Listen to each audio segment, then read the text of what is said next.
Taylor, Odie Jordan running well. They're side by side. What a race, what a moment. But it's Tate Taylor taking gold. Tate Taylor just destroyed the field in the 100 meters, and what he did in the final shocked everyone watching.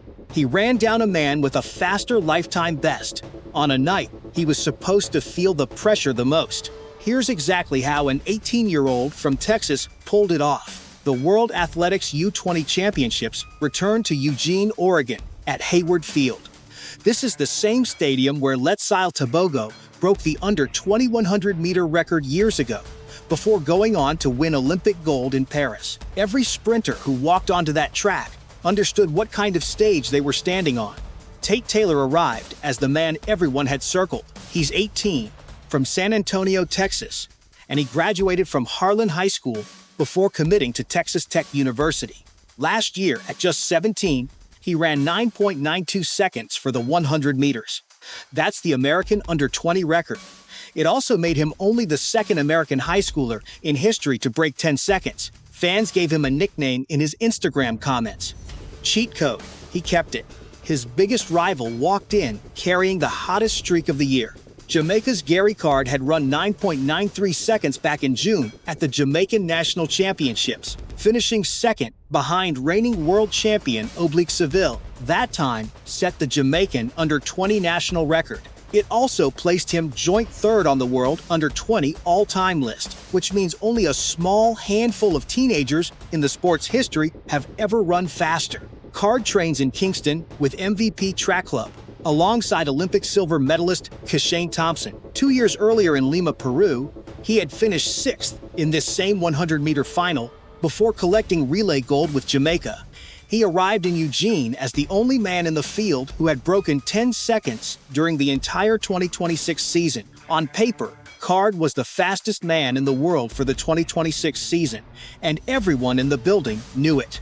The event itself is only a few days old at this level of the sport, but it moves fast.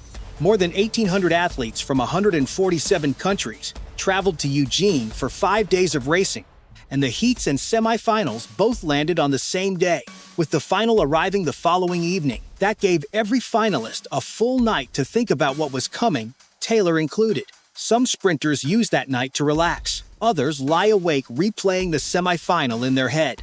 Whatever Taylor did with that time, it clearly worked. The heats gave the first hint of what was coming. Taylor ran 10.05 seconds with 0 wind assistance, the fastest time of the entire round, beating the rest of his heat by roughly a quarter of a second. That's a massive gap in sprinting. He walked off the track afterward and told reporters he still needed work in his drive phase. He had just posted the fastest time in the field, and he was already picking his own race apart. That confidence wasn't coming out of nowhere either. Back in July, on this exact strip of track, Taylor had entered the Prefontaine Classic as an injury alternate and beaten a field of full-grown professional athletes in the 200 meters, running 19.75 seconds. He had already shown Hayward Field what he could do under pressure once before. Card answered a few heats later. He ran 10.07 seconds into a light headwind, the second fastest time of the round. 2 of the quickest teenagers alive, both sending a message before the real race had even started. Behind them, South Africa's Marco Ferreira posted 10.11 just to survive his own heat, a warning that the podium fight was going to be crowded. Other sprinters in the field were fighting just as hard to stay alive. Hong Kong's Kwok Chun Ting and Estonia's Dmitry Petrogradov both ran national under-20 records simply to make it out of the first round, a reminder that Taylor and Card weren't just racing each other. They were racing an entire field of teenagers who had traveled from all over the world with nothing to lose. The semifinals kept the pattern going. Taylor won his heat in 10.6 seconds, again the quickest mark of the night. Card won his in 10.16, admitting afterward that racing twice in one day had worn him down, a small crack in the armor of the man carrying the fastest lifetime best in the field. Marco Ferreira improved to 10.13 to also reach the final. The conditions weren't easy for anyone that week either. Wildfire smoke had drifted across Eugene, pushing air quality into unhealthy territory, while temperatures at Hayward Field climbed into the mid-90s. Athletes tried to shrug it off, but everyone was racing against the heat, as much as they were racing each other. Every man who made it through the smoke and the heat knew exactly who they were chasing into the final. Then came the final, and everything the qualifying rounds had been building toward finally exploded. Tate Taylor did not just win the men's 100-meter title. He ran the race of his life to get it. He crossed the line in 9.94 seconds, his fastest legal time of the entire year, faster than the 10:05 he ran in the heats, and faster than the 10:06 he ran in the semifinal. Down the stretch, he pulled clear of Gary Card, the man carrying the fastest season's best in the field, in front of a home crowd that watched the gap open right in front of them. That's not supposed to happen. Faster personal bests are supposed to win close finals. The runner with the better times that season is supposed to have the edge when the race tightens up in the final 20 meters.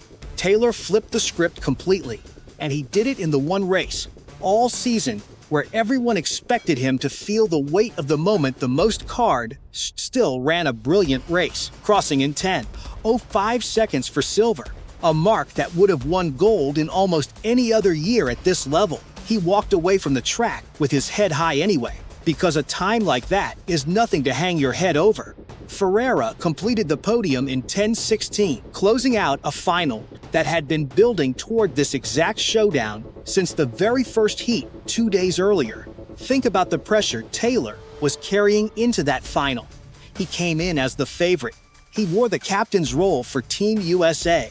He was running in front of a home crowd at a stadium built in his own country with an American record on his back that he set as a 17-year-old. Favorites in sprinting collapse under that kind of weight all the time. A faster personal best from the man next to him is usually enough to make a favorite tighten up in the closing meters. Instead, Taylor ran faster than he ever had in his life, at the exact moment it mattered most, and he did it against the one man in the field with a better lifetime mark. There's history behind that kind of performance, too. This championship has produced future Olympic champions before. The winners in Eugene back in 2014 included Joshua Cheptegei and Dina Asher-Smith. Letsal Tebogo won this exact 100-meter title before going on to take Olympic gold in Paris. Noah Lyles came through this same event years before becoming an Olympic champion himself. Every gold medalist here walks away carrying a little bit of that same trajectory. And now Taylor's name gets written into that same list. Taylor put his own mindset into words after the race. He said he isn't chasing times. He's chasing medals, titles, and the legacy he leaves behind.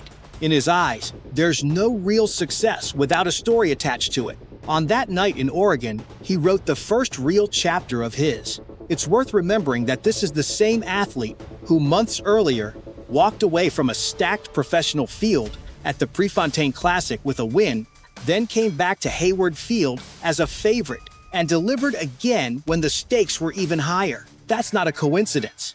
That's a pattern